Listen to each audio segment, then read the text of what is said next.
Hello and welcome to your in-depth weekly horoscope for week commencing the 20th of March for the Sun or the Ascendant.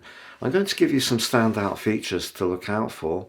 This week there are a lot, but please stay with me. I will then dive deep to give you in forensic detail all the key influences particularly relevant to your sign.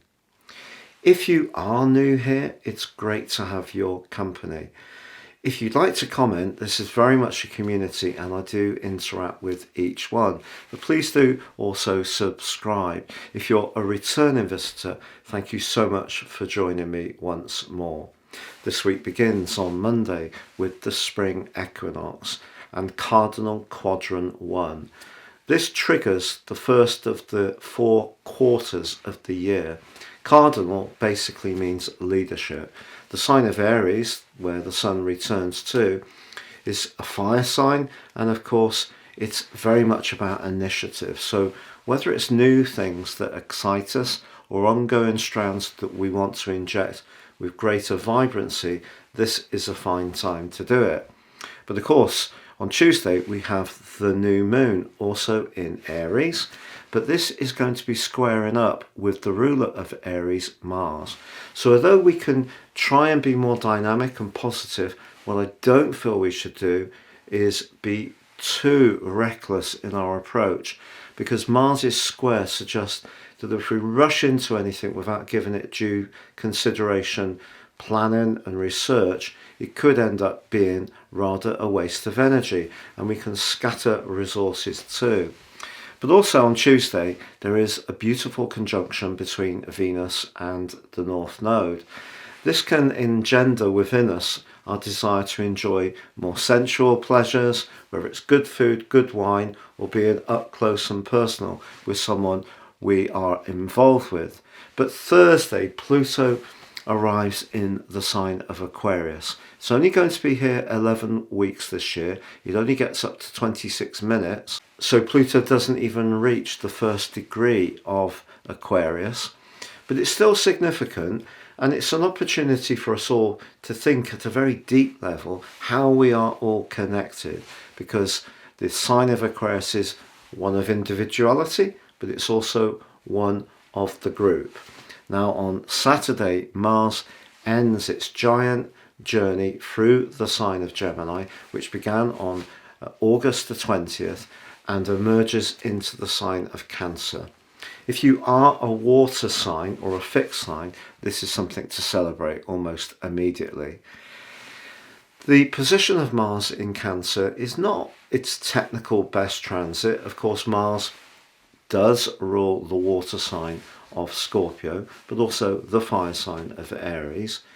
And it's known technically as being in fall. But the issues that Cancer is concerned with, security, protectiveness, defense, is definitely going to be something that comes much more into our approach. But the position of Mars and the position of Pluto are in a quincunx. That's 150 degrees. So it kind of means that there can be a difficulty in integrating our approach in some way. So we have to try and work with this week and the new energy it brings, but I feel not rushed too much in how we deploy our ideas. Please stay with me now for your in-depth forecast. If you would like to understand a lot more about how Sirius astrology can really impact on your life, if you give me 3 pieces of personal birth data of time, date and place of birth, I can provide for you your life roadmap report. This will give you a much more intimate understanding of the patterns that have played out in your situation, but also how you can work with the more challenging ones more effectively, but also take advantage of your talents. Now, within my special package of 30% off, you can also get your 12-month personal forecast. No 2 charts are the same and are totally unique to you, and can give you searing insights for the months ahead. If you don't know your time of birth, I have devised a new package which can give you an enormous amount of information, but it's based more on your sun sign rather than the ascendant, which you can't know if you don't know your time. Please also see the link beneath this video.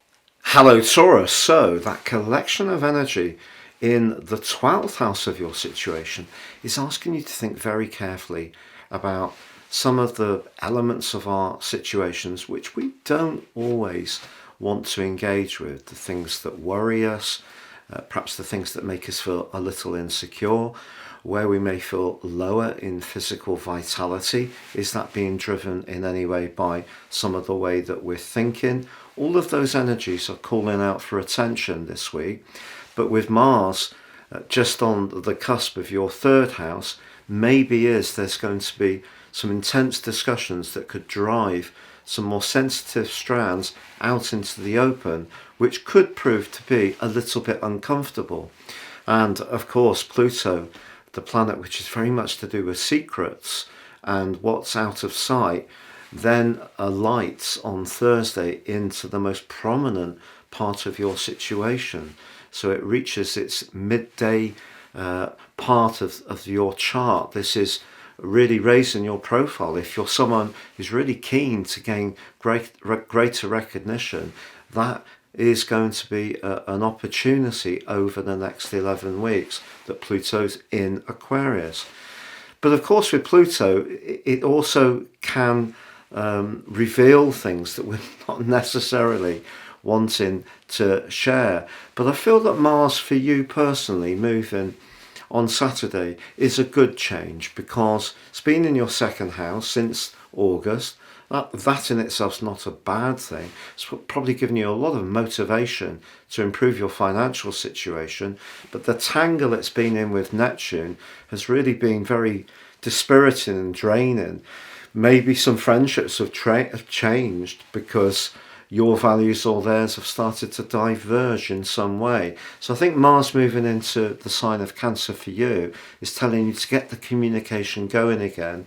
But because of the gathering of energy in house 12, that is really saying that maybe some things that have been, rather thorny subjects will need to be thought about and potentially even talked through. What I would say is on Tuesday, the conjunction between your ruler Venus and the North Node is really lovely. And perhaps one of the things that will happen this week is you'll get some kind of message or confirmation from the most unlikely source that you're not thinking about, that will actually give you some kind of validation or sense that you're appreciated. And if there are moments when you do feel a bit isolated from other people this week, that moment of connection can really give you a lot of comfort.